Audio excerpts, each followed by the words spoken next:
Puedo entender que vos, Bruno, intentaste hacer toda esta locura por tu hermana. Que vos, Aldo, lo hiciste por Raquel. Y que Toro lo hizo porque era una persona noble y buena, que quería la verdad. Pero Gallo, Córdoba, Lowenstein no harían esto porque sí. Francesca, ellos lo hicieron porque... Aldo, por favor, te conozco, sé cuándo vas a mentir. Y sos un gran mentiroso, pero a mí no me engañas. Francesca, no te estoy mintiendo. Todos mienten. Se juntan a escondidas. Andan secreteando. Abrieron un local de la nada. ¿En qué andan?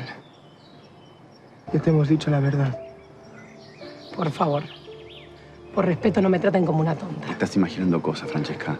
Cuando pase todo esto vas a tener un poco de claridad. En serio. Perfecto. ¿Va a ser así el juego? Yo me voy a encargar de saber la verdad sola. Vete a descansar un rato. Igual no creo que pueda dormir mucho. Bueno, inténtalo al menos, te irá bien. Sí. Yo voy a comprarte esos profiteroles que tanto te gustan. Los de crema pastelera. Con crema pastelera, sí. Gracias.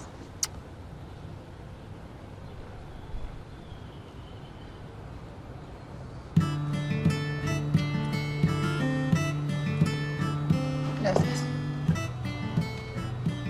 Hola, Bruno. ¿Cómo estás? Bien. ¿Pasaba algo con Francesca? La vi mal.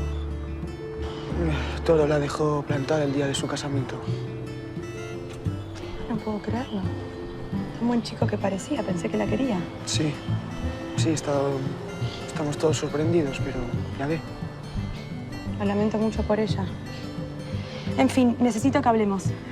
¿Me puedo invitar a un café? Sí, sí, claro que sí. Unas preguntas. Otra vez. Espero no le moleste que siempre lo use como informante.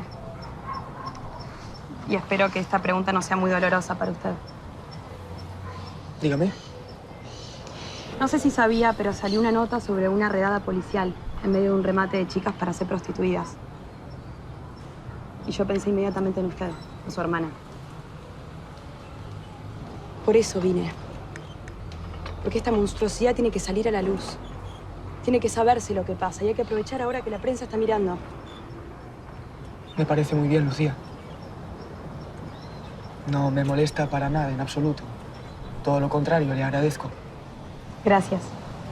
Igual es una nota que quiero proponerle a mi jefe. Él ya mandó a sus periodistas a investigar, pero yo creo que un testimonio en primera persona va a tener mucho valor.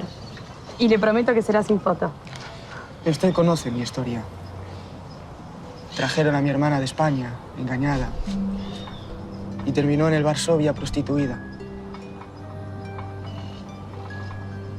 Estaba casi muerta antes de que la mataran de verdad. Esa desgracia es algo que no solo esclaviza y destruye la vida de esas pobres muchachas. También destruye familias. Yo no soy el mismo desde lo que pasó con Julia. ¿Cómo puede ser que esto pase? Pues por la corrupción, por la complicidad de la policía. ¿Quién estará detrás de todo esto? ¿Quién lo maneja? En este mundo hay gente para todo, Lucía. Y ahora tiene que disculparme, pero tengo que irme. No hace falta, dije que lo invitaba. Si necesita cualquier cosa, me avisa. Gracias. A usted.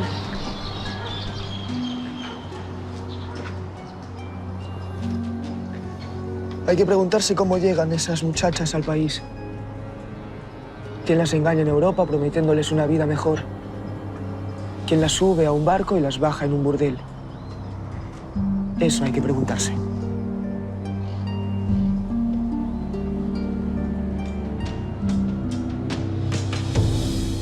Estoy investigando sobre los prostíbulos y la red de trata que se descubrió a partir de la redada en el Palestina. ¿Sabe de lo que hablo? Salió en todos los diarios. No en el nuestro, Sí, pero yo me estoy ocupando de que eso no vuelva a pasar. Pero usted sabe cómo son los diarios. ¿Qué? Tergiversan la información, manipulan con tal de vender un diario en cualquier cosa. Los diarios mienten a veces. ¿Usted cree que esto es mentira? O sea, para mí es imposible que en Buenos Aires sucedan cosas así. Pero pasa en Torcuato. Uno no puede creerlo, pero pasa. Es una monstruosidad. Es Una monstruosidad, efectivamente. ¿Y en qué la puedo ayudar? Estas chicas vienen todos los meses en unos barcos que llegan desde Europa. Y usted tiene 2 barcos que llegan de allá también. A lo mejor me puede contar cómo funciona. Perdón, me está ofendiendo. ¿Qué tengo que ver yo con todo esto? No me malinterprete. No, lo que yo quiero decir es que como usted conoce la dinámica desde adentro, a lo mejor puede decirme cómo todas estas chicas que llegan sin documentos, no sé, pasan los controles sin que nadie lo advierta. O sea, esto es así. Yo traigo mercadería legal y pasajeros. Estas chicas entran de forma ilegal.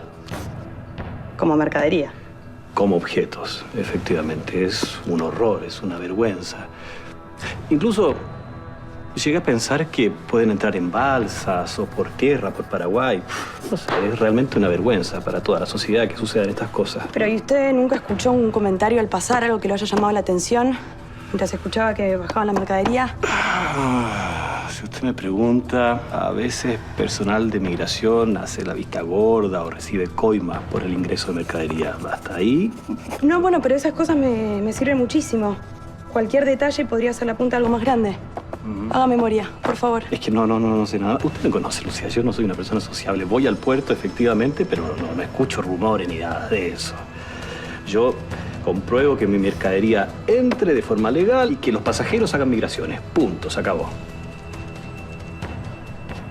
Entiendo. La sociedad, al fin, está abriendo los ojos. Está viendo que ese mundo idílico en el que transcurrían los días era falso como una novela rosa y que la vida real se parece a las pesadillas. O al menos eso quedó en evidencia hace unos días, cuando una redada policial puso en primer plano un secreto a voces. Cientos de polacas, ucranianas y demás inmigrantes europeas son traídas a nuestro país a la fuerza para ejercer la prostitución. ¿Cómo es posible que esto suceda en Argentina? ¿Quién o quiénes lo permiten? ¿Quiénes son los responsables de que estas redes de comercio sexual se expandan frente a la mirada cómplice de un Estado que, en vez de proteger a estas mujeres, decide mirar para otro lado? Por no hablar, por supuesto, de la complicidad policial. Los que tienen que velar por la integridad de esas mujeres son los que garantizan que puedan ser explotadas. ¿Quiénes son los que están detrás de estas redes? ¿Cuáles son sus nombres? ¿Qué fuerzas oscuras se mueven detrás de esto? No se trata solo del sufrimiento de la víctima, sino de las miles de familias desesperadas que pierden a sus hijas, hermanas, novias en estos burdeles de inframundo, tan parecidos a un infierno. La sociedad tendría que examinarse a sí misma y saber que cada adolescente al que llevan a debutar, cada marido insatisfecho que acude a un burdel, cada hombre solo que busca compañía a cambio de dinero y cada mujer de familia que decide mirar para otro lado, están de alguna manera metiendo a esas polacas en un barco y encerrándolas en un burdel.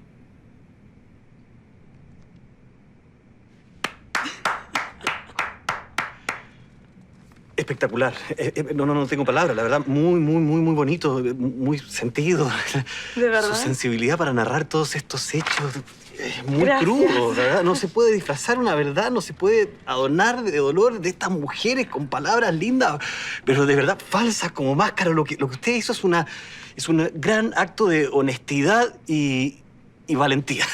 De verdad. No sé qué más puedo decirle. ¿Realmente lo cree o me lo dice porque me quiere? ¿Cómo? ¿Usted cree que le voy a mentir con una cosa así? Se lo digo de corazón. Bueno, gracias. Ojalá mi jefe piense igual y lo publique. Con su firma, no me importa. Así va a ser, se lo prometo. ¿Puedo dejar acá esto? Lucía, me gustaría volver a un tema de nosotros. Sí, dígame. Usted sabe lo mucho que la quiero, ¿verdad?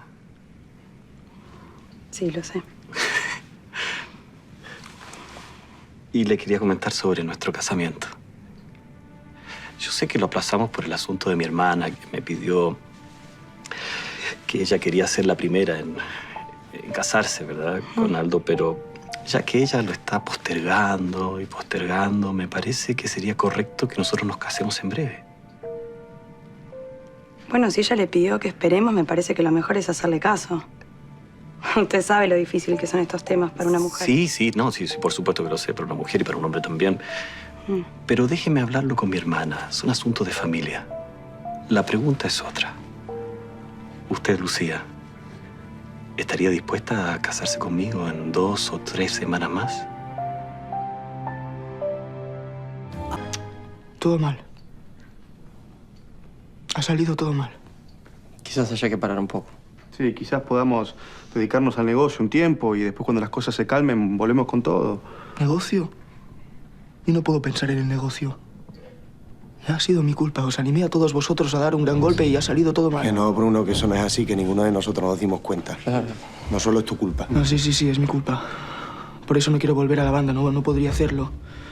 No podría perdonarme perder a nadie más por mi culpa. No, Bruno, pero no es tu culpa. Somos grandes. Sabemos cuáles son las responsabilidades. Y Toro sabía cuáles eran los riesgos.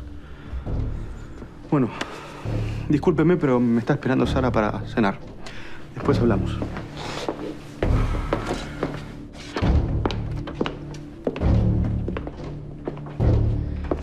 Quiero participar. ¿Perdón? ¿Qué sos, sordo? Dije que quiero participar. ¿De qué hablas? Quiero ser parte de la banda. Quiero sumarme y ocupar el lugar de Toro.